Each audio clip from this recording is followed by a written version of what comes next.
Hi, I'm Corey Hughes with Ried Physical Therapy, and I'm here with some information about golfer's elbow.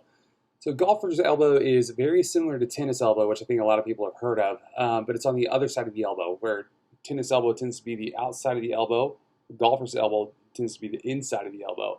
The inside of our elbow is where our flexor tendons live, so the muscles that bend our wrist forward and flex our fingers to make a fist.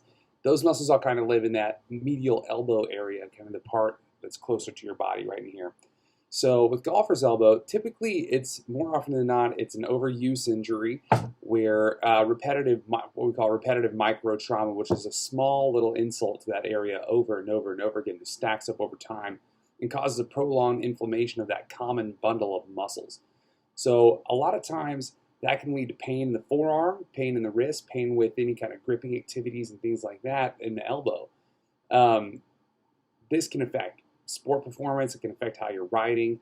It can affect how you're lifting things. It can affect anything you do with your hand, which is a lot of stuff.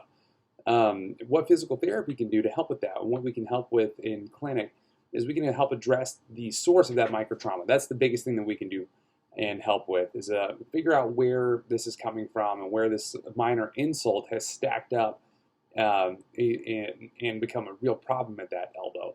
So a lot of times this can be a sport performance thing. So that's why it's called golfer's elbow. It tends to be when people are following through and banging that backhand down.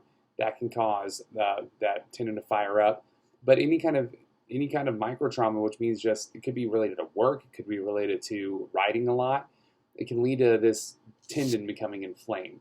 So addressing the biomechanics of what's going on, so looking at the performance of different activities, is really important. It can help out with reducing stress at the area and allow that to heal up. So therapeutically, a lot of hands-on techniques and a lot of exercises and proper correction can be applied, which can make things a little bit more tolerable. So definitely physical therapy is a great option for this golfer's elbow that people feel.